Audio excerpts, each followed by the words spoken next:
সুপ্রভাত বন্ধুরা, রং বেরঙের সবাইকে স্বাগত। প্রতিদিনের মতো আজকেও হাজির হয়ে গেছে একটা ব্লগ ভিডিও নিয়ে। আজকে মঙ্গলবার, সকালের সব কাজ সেরে পুজো সেরে চায়ের কাপের সাথে চলে আসলাম তোমাদের সামনাসামনি। কর্তামশাই ফোন করছে, বুঝেছো, স্টুডেন্ট বাড়ির থেকে ফোন এসছে। কর্তামশাই সেখানে কথা বলছে, যার জন্য এখানে মিউট রাখলাম। মিউট রেখে এমনি ভয়েস দিলাম। তারপরে এই যে সেই সোমবার বলি কি, নীলষষ্ঠীর পুজোর যে বেলটা এবার ভাঙতে বসেছি। যে সকালে বেলপানা খাবো, উচিত ছিল খালি পেটেই খাওয়ার, কিন্তু যেহেতু বেলা হয়ে গেছে তারপর ওই জন্য চাটা খেয়ে নিলাম। খেয়ে নিয়ে এবার বেলটা পানা করছি। ও মা, বেলপানা করতে গিয়ে দেখি বেলটা তো ফাটিয়ে, এবার ওখানে একজনের ভিডিও চলছিল। কিছু হবে না তো বললাম না এক এক সময় যে রং দিয়ে তোমাদের সত্যি হয়ে যায়, সমানভাবেই চলে। দেখো বেলটা দেখে আমার একটু সন্দেহ হচ্ছিল, কত জিজ্ঞাসা করলাম একটু কালো কালো ওটা ফাঙ্গাস পড়ে বাবাকে বললাম তুই একটু দেখো তো, একটু গন্ধও ছাড়ছে। ওই জন্য আমি না সাহস পেলাম না। তোমাদের দাদাভাই বললো না এই গরম রোদে এই করো, ফেলে দাও, নষ্ট হয়ে গেছে। তো এই 2 দিনেই পচে গেল। 2 দিন, এটা 2 দিন। নীলষষ্ঠী পুজো কবে ছিল? কবে গেছে? শুক্রবার দিন পচে গেছে, বৃহস্পতিবার দিন। সকালে দেখো এই যে আলু সেদ্ধ ভাত নিয়ে নিয়েছি আমি আর কর্তা, একটুখানি দুগাল করে খাবো। গরমে আর অন্য কিছু খেতে ইচ্ছে হচ্ছে না। খেতে ইচ্ছে করছে না বললে হবে? তা অল্প অল্প খেতে হয়, পেট খালি রাখতে নেই, তার শরীর খারাপ হয়, তাই না? শুধু ডাইনিংয়ের জানলাটা দিয়ে দেওয়া, সব দিয়ে দিয়েছি, শুধু ওই ঠাকুরের জানলাটা। হ্যাঁ সব দিয়েছি। আস্তে আস্তে মাখো, তো তাড়াহুড়ো গরমের মধ্যে গরমে হাত দেওয়া যায় না। আস্তে আস্তে মাখো, আস্তে আস্তে মাখো। আবার তো গরমটা খেতেও তো ভালো লাগে। কোন দিকে যাবো বলো?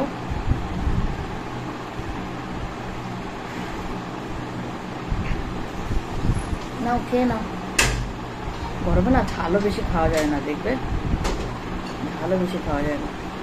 বেলপানাটা করো, বেলটা না পুরো পচা। তোমাদের সঙ্গে তো এটা ভয়েস দিতে পারিনি। কর্তামশাই শুধু ফোন আসছিল টিউশনি বাড়ির থেকে, ফোনে কথা বলছিল, তার মানে কি ভয়েস দেবো? কদিন হয়েও গেছিল বেলটা, কি করব? এদিক যাচ্ছি ওদিক যাচ্ছি, হচ্ছে না। তাই ভাবলাম নিরামিষ যেদিন, আজকে তো মঙ্গলবার, আজকে নিরামিষ, আজকেই করবো। ওরা তো পোষা ভিসার মতন, পুরো ভেতরে কালো হয়ে ফাঙ্গাস হয়ে গেছে, গন্ধও ছেড়েছে। এই গরমের মধ্যে না বেল নষ্ট করে খাওয়া যায় না কোনো মতেই। না খেয়ে না,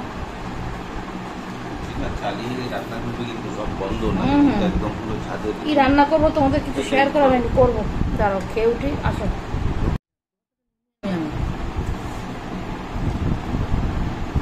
ভাতটা মেখেছি, একটু দেখাবো না খাচ্ছি যে, বলো। এই ঘরের সব দরজা বন্ধ, একটুখানি ফাঁকা রেখেছে ওখান থেকে আলো আসার জন্য। এই ঘরেরও দেখো সব বন্ধ, একদম সব বন্ধ। এইখানেরও সব বন্ধ, শুধু ওই জানলাটা খোলা রেখেছি, শুধু ওই জানলাটা খোলা রেখেছি। আর এটাই সাউথ ফেসের এটা বারান্দাটা, এখান থেকে দারুণ হাওয়া আসে। আরে রান্নাটা সেরে এইটা বন্ধ করে দিয়েছো, রোদেরই কি আসে দেখেছো? আচ্ছা এবার কি রান্না করছি দেখো। এটা একটু বাকি আছে, আমডাল করেছি, এটা একটু ফুটলেই হয়ে যাবে। এখানে কুমড়ো সেদ্ধ, আলু সেদ্ধ দিয়েছি, আর এখানে আলু পটলের রসা হবে। আর এ দেখো ভাত তো এখানে হয়ে গেছে, বাটিতে ভাত করেছি। করলেই থেকে যায়, ওই জন্য আর পাত্র করি না, করলেই থেকে যায়। আর কি করবো রান্না, এই গরমের মধ্যে করলেই থেকে যাবে, এই করেছি। গরমে কিছু বেশি খেতেও ভালো লাগে না। আর এখানে একটু মিষ্টি ভিজিয়েছি ওই টেবিলে, ওই দাঁড়াও দেখাই তোমাদের, একটু মিষ্টি ভিজিয়েছি, দুলালের তাল মিষ্টি। একদম খাওয়ার টেবিলে চলে এসেছি। দেখো আজকে যেহেতু ভেজ, এখানে আলু সেদ্ধ মেখেছি, এটা কুমড়ো সেদ্ধ।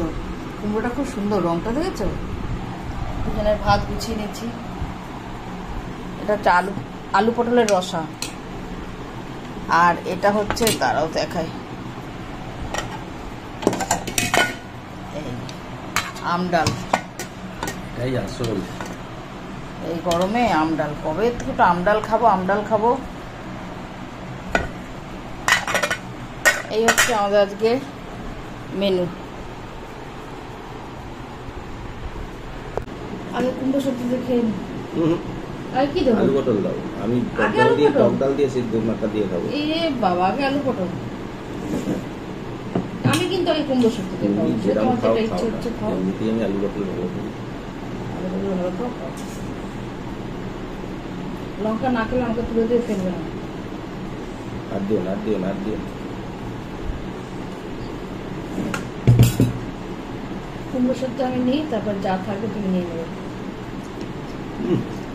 সে তো আগে খেতে হয়, সেদ্ধ করে। ওরকম করছো কেন গো? ঝাল দিয়েছো গো? কোথাও কি ঝাল? তুমি তো দাঁত ব্রাশ করে এসছো তাই। আলু নয়,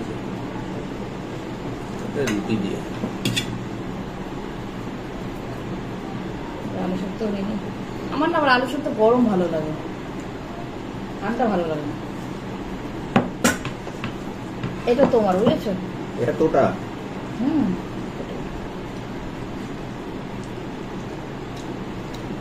খুব সুন্দর হাওয়া আসে, দরজাটা খোলাই রেখেছে। আলু পটলটা খেয়ে দেখবে আমি লাস্টে খাবো। কেমন ঝাল দিয়েছো। ঠান্ডা খাবো, ঝাল কোয়াতে দেবো গো। এই যে গোটা লঙ্কা, 3টে গোটা লঙ্কা দিয়েছি। এই লঙ্কাগুলো খুব ঝাল।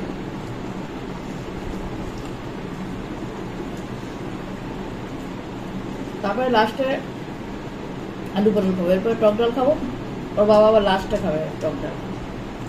গ্যাসওয়ালার সঙ্গে দেখা হলো, বললো যে কালকে দেবো। ও মানে আমার গ্যাসটা কাউকে দিয়ে দিয়েছে।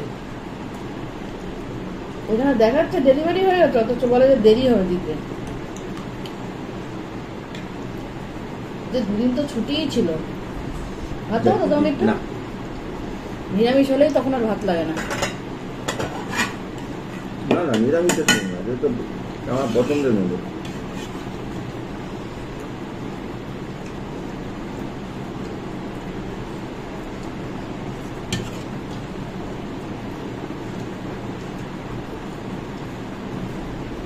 অল্প একটু ভাত দিই। না না না, কাজ রে। আমাকে দাও, না খেলে আর একটু দিই ডাল। হ্যাঁ, ডাল দাও, ব্যাস ব্যাস। ওই সেদ্ধগুলো না, হ্যাঁ, ঠিক পটল আছে, আলু নিচ্ছি। পটল না, আলু পটল কেন? না না, লঙ্কা দাও আমাকে। বুঝি। তা হয়েছে না গো, ওপর থেকে গাবো গাবো করে আমার যেন আত্মাটাই বেরিয়ে যাচ্ছিল এই আমডালের জন্য। এর সঙ্গে লাগে পুঁচা।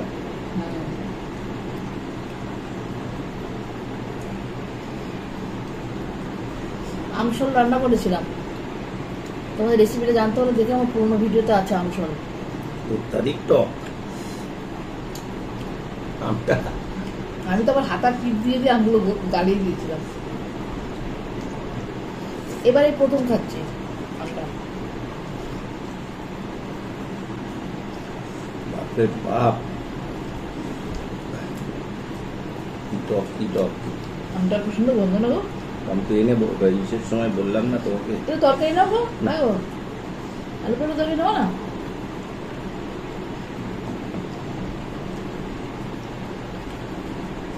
খেয়ে নি তাহলে, খেয়ে আসছি। খুব ভালো খেলাম, পর একটু অন্ধকার অন্ধকার, লাইট জ্বালায়নি গো, খুব ভালো খেলাম। টক ডালটা দিয়ে শরীর ঠান্ডা, ভালো লাগলো। এবার একটুখানি শুই, একটু শুয়ে উঠি, দেখি আবার বিকেলে আসছে। গুড ইভিনিং বন্ধুরা, দেখো সন্ধে দিয়ে এসছে, ঠাকুর ঘরটা ধোয়া এখনো রয়েছে। সন্ধে রন্ধে দিয়ে এসেই বসলাম চায়ের কাপের সাথে। এই যে দেখো চায়ের কাপ নিয়ে বসলাম, একটু চা খাবো। সন্ধ্যাবেলা একটু পপকর্ন খেয়েছিলাম, আর রাতে তো ওই মেনু আমাদের। তাহলে আর ভিডিওটা আর বড় করলাম না, এখানে ভীষণ লোডশেডিং হচ্ছে, ওই জন্য তাড়াতাড়ি শেষ করে দিলাম ভিডিওটা, যদি পরে আবার এডিট করতে সমস্যা হয়। তাহলে আজকে মতো রাখছি, টাটা।